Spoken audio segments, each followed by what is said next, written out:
This video is sponsored by Linea. Your personal style is constantly changing and evolving, but there's one thing that remains the same, and that is the style mistakes that you need to avoid. I have certainly made many of these style mistakes in the past, but what I've done is I have made sure that I've learned from them and I've put things in place so that I don't make these mistakes again. And that way my style does evolve and it does become better. So in today's video, I want to go over 8 of those style mistakes and talk about different ways in which you can use them to help improve your style so that you love your style even more. Like I said at the beginning, this video is sponsored by Linea. So any jewelry that I am wearing in today's video is Linea, and I will make sure to include the discount code below, and we will talk a little bit more about them later. But for now, we're going to jump straight into tip number 1 and the first style mistake to avoid.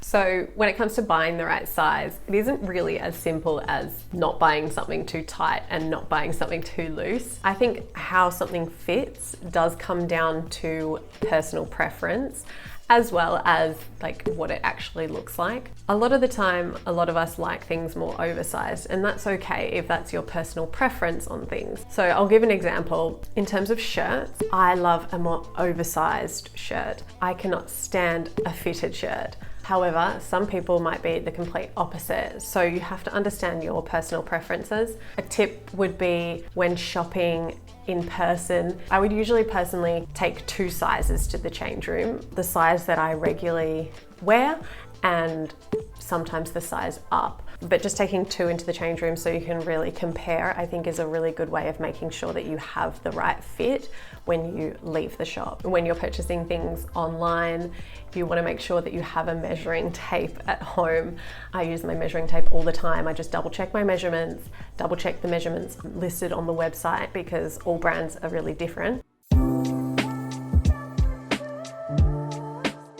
Okay, my tip number 2 and the second style mistake to avoid, which is another one that I have definitely been guilty of, and that is forgetting to accessorize properly. And we're talking about jewelry and handbags and belts and hats and everything, all kinds of accessories. You want to make sure you accessorize, but you don't want to make sure you over accessorize. In terms of jewelry, low quality jewelry, it is going to stand out. And the minute that you start actually thinking properly about your jewelry and investing in a bit nicer jewelry for your jewelry collection is when your jewelry style will really start to come together and become like a really cohesive collection. So I've personally had really low quality jewelry in the past that either breaks or just tarnishes really quickly. It looks like low quality jewelry and it doesn't feel very special to put on either, which I think is important. I personally think jewelry is and should be really special, whether it's something that has like meaning to you, someone's passed it down to you, or someone's given it to you as a gift, or even you've bought yourself a gift at a special time in your life. Like, I think that's really beautiful as well.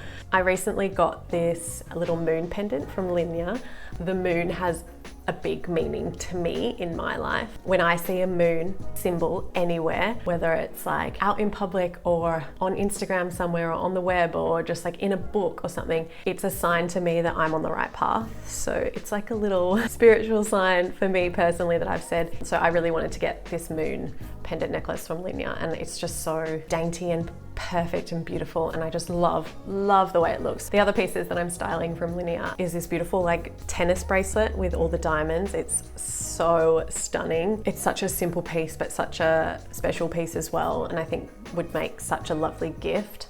And then this pearl bracelet as well. It's got such a nice mix of like modernness but beachy, carefree kind of vibe as well, which I love. I think it's really going to suit my personal style and the types of clothes that I wear. I'm a big pearl wearer. As you can see, I've got these little Linea drop pearl earrings, which I've had for quite a while now, and they are just the easiest little earring to throw on. They go with so much, and every time I put it on I feel like my eyes just kind of pop and sparkle a bit more than a regular earring. So yeah, I love that. And then this is like another one, so that's another necklace that I've had. I think that's my birthstone. I can't remember what it's called, but yeah, I wear this all the time as well. And on that note, another huge style mistake that I've made with jewelry is not cleaning it and looking after it properly. I'm really guilty for this. Even my engagement ring, I know that I need to clean it more so it will keep more and sparkle more, but I did actually find a blog post on the Linea website about how to clean the jewelry or any jewelry that you have like properly. So I'll link that in the description because that is something that I am aiming to get better at this year. It's April now, but let's just call it a new Year's resolution to add to the bunch. Linea, they're a company where sustainability is a core value for their studio. Where possible, they try to use materials that are recycled, including all of the gold and silver in their pieces and their packaging, of course, as well. They do use lab-grown diamonds, so 100% you know that they're conflict-free, and they also offset all their carbon emissions for all of their purchases for the shipments as well. So that's just another reason why I love them. Obviously, their pieces are so beautiful as well, and for high-quality pieces, they're quite affordable too. So Linea have given me this discount code, which I will pop up on the screen now. They are having a Mother's Day sale, and Mother's Day is coming up, so I think some of these pieces, because they're so special and really stunning, beautiful, good quality pieces, would make such lovely gifts for anyone that has a special mum or mother figure in their lives that they would like to give this to. And you also want to make sure that you, once again, take into consideration your own personal style. Just because other people are doing something, it doesn't mean that you have to do it as well. So an example in my own life is belts. I am not a huge belt wearer. I've spoken about this before. I've tried really hard to be a belt wearer, but I'm not. Here and there, I'll throw a belt in, here and there, but really, really not that often. And I've had a lot of comments on my YouTube channel being like, why does this outfit not have a belt and stuff? And like, it looks really unfinished without a belt. And I understand that from someone else's eye, but personal style is like, style in general is really subjective. Like, to me, looks wrong on my body sometimes to put a belt. I just don't like it. Ugh. So why put myself in that situation when it doesn't match my personal style? It doesn't make me feel good. Make sure you consider your own style and don't be swayed by what other people do. Definitely experiment with things. Like, I experimented with belts. I gave them a good go. I now know what belts I like to wear and when I like to wear them and when I don't like to wear them. This one's a big one, and this is something that I was certainly guilty of once before, and I have definitely come so far with this. Tip number 3 is to avoid buying without planning. Huge, right? So if you're a person who loves to go to the mall, to the shops, to just buy and just for fun, try to make a pact with yourself. Try to stop that completely, because when you buy without planning, you are constantly bringing things into your wardrobe that really confuse your personal style. Things might stop matching each other. Your personal style will get confused. You will get confused. You might bring in way too many trendy pieces and then not have enough classics. I was definitely guilty of this before I got into the world of slow fashion and sustainable and ethical fashion. So one of the easiest ways to combat this, and something that I do all the time now, is whenever I'm buying something new, bringing something new into my wardrobe, I make sure that it can be worn in 3 different ways. Say I'm trying on a pair of jeans in the shops. I go, how am I gonna style this with things that I already own in my wardrobe in at least 3 different ways? Same goes with the top, same goes with jewelry. How am I gonna style this in 3 different ways, or what am I gonna wear this with in 3 different ways? As long as you have 3 different ways, you are most likely bringing in things to your wardrobe that are gonna be able to be mixed and matched easily together.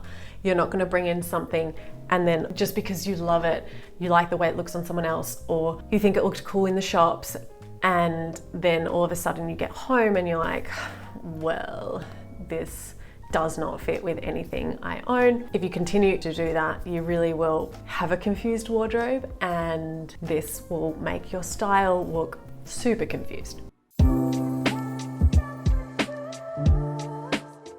Okay, the next style mistake to avoid, and this is something that I've made once again, and that is dressing for your age. Now, you might think that I'm telling you to make sure that you dress for your age, and I'm kind of telling you the opposite. I'm telling you to not give a damn what age you are. Like, dress the way you want. There's two certain points in my life where I've made this mistake. When I hit my 30s, I thought I had to dress different because I was in my 30s now. There was a lot that I got rid of. And looking back on that, I'm like, there's pieces that I got rid of that I just love so much, but I thought I was too old to wear them. Like there was this tight fitted black dress that I loved. I got rid of it because I thought, no, I'm in my 30s now. I need to dress a bit more conservative. I thought I couldn't wear mini dresses in my 30s anymore.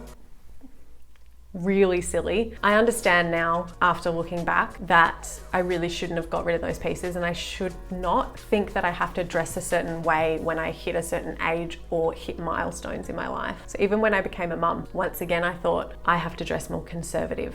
It's not like I've got my butt cheeks out or anything like that, but like I got rid of crop tops because I thought I couldn't show my midriff. Silly, like I loved crop tops. So I brought a couple back into my wardrobe recently and I was like, do you know what? I love these tops. This is my style. I feel really good in this style. When you try to change your style because you think you have to wear things for a certain age or a certain time in your life, once again, you confuse your style and you risk things looking mismatched and not cohesive, and you risk messing your personal style up. So obviously, I said earlier, personal style does evolve, and yes, things will change in your life when you change. Like my wardrobe has certainly become different since I've become a mother, but I didn't have to be so drastic with the things that I changed because I thought I had to fit into a certain box because I was now a mum. Like, let it evolve naturally. Don't think that you have to dress a certain way because of your age. Just dress the way you want. Okay, that was a little bit of like a rant point, but let's go on to tip number 5.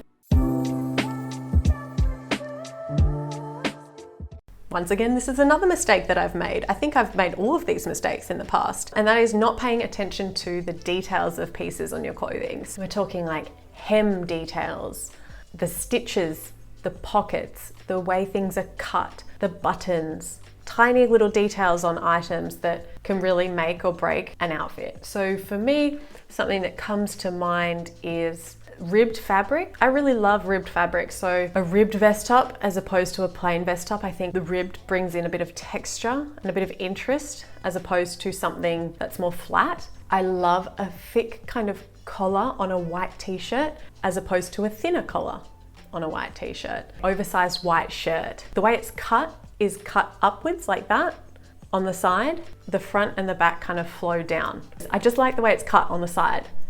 If it wasn't like that, I really wouldn't like the shirt that much. Like that's a really beautiful detail to me.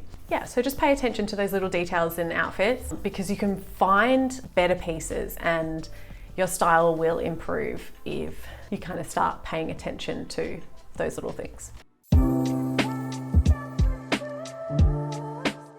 This is a big tip, but I'm gonna not go into too much detail about it, but it's just something to consider. This mistake is not creating balance. So you really wanna think about the proportions of an entire outfit. The most obvious thing for me to say here is wearing something more fitted on top when you are wearing something more baggy and loose down the bottom, rather than wearing two baggy items. Unless that's like really your personal style, just like slouchy everywhere and you're cool with that, then go for it. But usually proportion wise, like if you want to look a bit more in proportion and balanced as a whole, something fitted on top, something more loose down the bottom. If you have more loose items, a simple little tuck, half tuck at the front can really help to balance out those proportions so it's not all really flat. Understanding your own proportions too. So I spoke about this a while ago, but body shape rules are a bit iffy in my mind. You can follow them, but don't take them as like the be all and end all. For instance, if you have really broad shoulders, but a really narrow hips, so bigger up top and thinner down the bottom, you're the shape of an inverted triangle. You might feel uncomfortable wearing things with puffy shoulders because it just exaggerates your proportions even more. So maybe you would feel more comfortable wearing a beautiful A-line skirt because it will give you that kind of hourglass figure, which is deemed the more beautiful silhouette and proportioned body. Once again, wear what you want and wear what makes you feel comfortable. But just kind of keep these things in the back of your mind. If it maybe is something that has been bothering you and you're questioning why you don't like your outfits, it could be because maybe you're not dressing for your body type. But once again, I say that in inverted commas. Just do what you want. The last way that balance can be created in an outfit is also with color. So sometimes you need to bring a bit of contrast into an outfit. If you have a black top and blue jeans, you can balance out the outfit by bringing some black into the bottom of the outfit. So maybe adding some black shoes, and that will kind of sandwich your jeans a little bit and balance the outfit. Sometimes for me, if there's like one color that kind of looks a bit off in an outfit, I just have to bring it that same color into the outfit again in another way to create a balanced look. The next tip and thing that style mistake to avoid is for the people who like vintage pieces, and that is to avoid wearing vintage head to toe. I've made this mistake in the past because I love vintage pieces, but in a modern day world, I think the better way to bring vintage into your wardrobe is to bring it in subtly and to mix and match your vintage pieces with your modern pieces as well. Otherwise, you just kind of look like you stepped out of like a 1920s catalog, as opposed to living in the present and just embracing some cool trends from the past. That's a quick tip. Let's just move on to the next. The last style mistake to avoid is being scared to experiment. I think the best thing that I've ever done for my personal style is starting this YouTube channel and forcing myself to experiment with different things, forcing myself to create multiple outfits for a video or just wear something different walking down the street. When you challenge yourself to experiment, when you try different things, you really surprise yourself. And I know that I have, certainly, and that my personal style has evolved so much since starting this channel because I haven't been afraid to experiment and try different things. So if you don't want to spend money and go out and buy new things and you don't want to be wasteful, then just like go shop, but window shop. Go try heaps of different things on for fun in the shops, like make a day of it and just try on things that you would never really grab for yourself. Go home and experiment with your own wardrobe and shop your own wardrobe and find different outfits within your wardrobe already and just experiment and have fun, and you just don't know what will happen. You might make a couple of doozy outfits, but you might find something that really surprises you. With that being said, I would like to say thank you again to Linea for sponsoring today's video. Don't forget that they have a beautiful Mother's Day campaign on at the moment. Maybe you're a mum and you want to treat yourself to a gift as well. Like, do it, you deserve it. Maybe you're not a mum. You also deserve to treat yourself to a gift. So thank you so much for watching today's video. It's been a pleasure. Please go watch more of my videos. I'll link them up on the screen here. Don't forget to spread kindness this week, and I'll see you in my next video. Bye.